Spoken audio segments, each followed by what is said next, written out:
Now, of course, who needs phones when you got social media? We call it a phone, but I'm not sure I use it that much as an actual phone.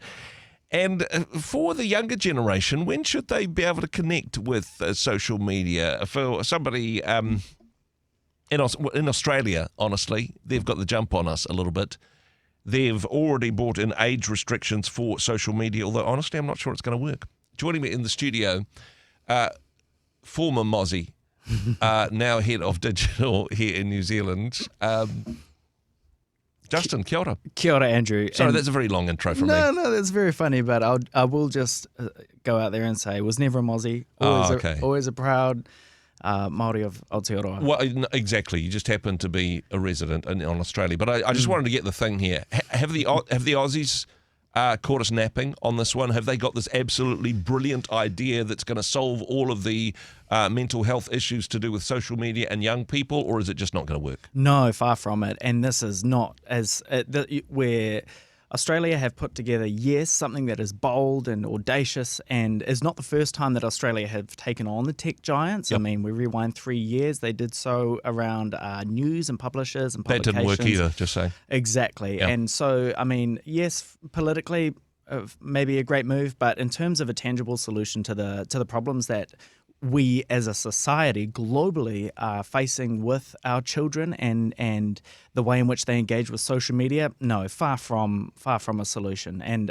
it instantly just begs the question, well, how do you define social media? Yeah, exactly. Yeah, and as something as a parent as well that I've had to navigate recently, my eldest son, 14 years old, is at a stage and age of his life, as any parent would be familiar with, where they're starting to break out. He's actually got himself a job now.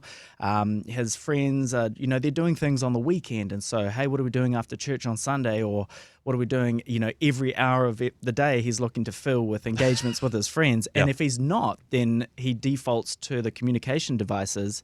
And so we're right in this age where we've had to almost begrudgingly, honestly, allow him to have a smartphone. And along with that device comes the question of, well, hey, can I have Snapchat, Instagram, Facebook, Can I just rest? point out your hypocrisy here? Because you've talked before about being a digital native, of being so happy in that space, and any new shiny thing that came along in the digital space, you were an early adopter. Yes, that absolutely. would be fair. And you were in there. But it's a little bit different when you got your own kids, because you know how dangerous and scary that world is, right? And that's exactly why I am an early adopter, because I need to be aware of these things. And actually, no, is that, that's where that attitude came from. I saw the moment where my grandfather at the time must have been in his late 60s or 70s and was introduced to a computer and could not put two and two together of why when you move the mouse one way on the screen it did something and what the keyboard did. Yep. And I saw that and went, I will never be his age and not understanding the technology that is changing the world around me. Okay. So that's why I have that attitude,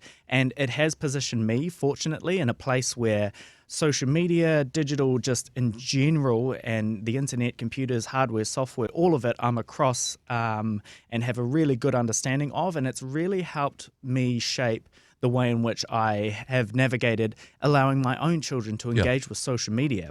And so I suppose the unfair advantage that I have being an early adopter of a lot of these platforms is that I'm intimately familiar with the parental controls that currently exist. Honestly, the rest of us haven't got a hope. If you can't figure it out, then we're catching up in that regard. Yeah. The parental controls, though, because, I mean, hey, the Aussie ban, you don't think it's going to work. No. Parental controls, are they effective or are they just hackable? They're effective as long as they're being managed. I mean, any system, any process is only as good as how well it is managed on an ongoing basis. But it is a combination of, and this is the really hard, constantly changing balance, is what's the technical solution that's being implemented here, the parental controls. Yep. What's the education that's happening in the home, which for me is obviously there's a huge amount happening there that goes hand in hand with that, technological. And then there's the physical, effectively restrictions and management just as a parent to say, okay, it's 8:30, get off your phone.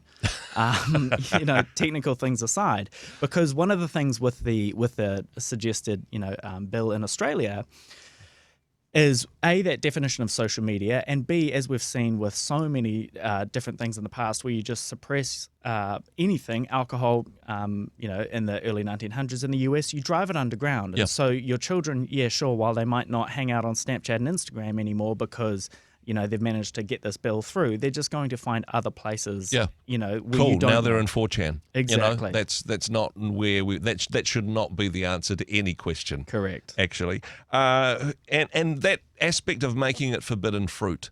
I mean, if you want to make something cool, then ban it. If you want your children, particularly who are trying to find themselves in this brave new world, if you want to make them really curious about something, say, "Oh, you should never do that."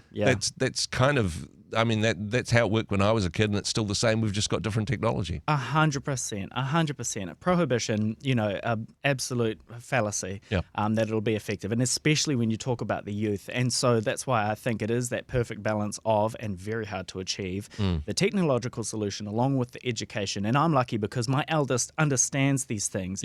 And even though he's equipped and empowered with the knowledge, he is fighting an impossible battle against a device with apps and platforms that are just yearning and optimized for him to continue engaging on an ongoing basis. The algorithm is not your friend. No, it is very pervasive.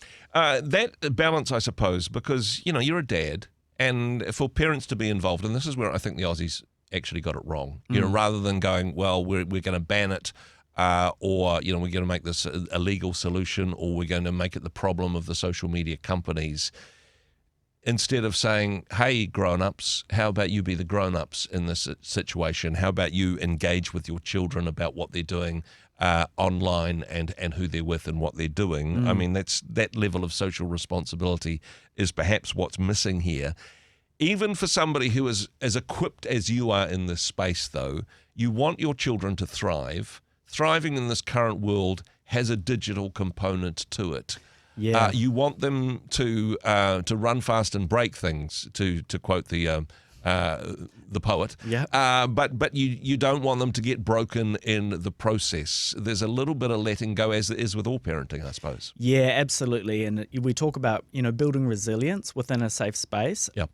Exposure to social media and the type of interactions that happen online, and just exposure to technology is a really, really tricky one, because say, for example, as a parent, in a physical capacity, you might go to the playground and maybe your child is climbing up something that they're potentially a bit above them, but there's a level of, hold on, let them figure it out. Maybe they'll fall. It'll be fine because I'm here to catch them when they do fall, or whatever. And it's a resilience building exercise. In the digital space, the really unfortunate thing is that the opportunities to climb and effectively be exposed to content or discourse or ideas that are just absolutely heinous, I mean, is literally a one click away at times. And there's no safety net on the net. No. It is a snare rather than a safety net, even with some of these parental controls on there. Exactly. So I suppose one of the things that I would take from this, although glad to say that my adult children, that's all on them now, honestly, is to not shut down the conversation.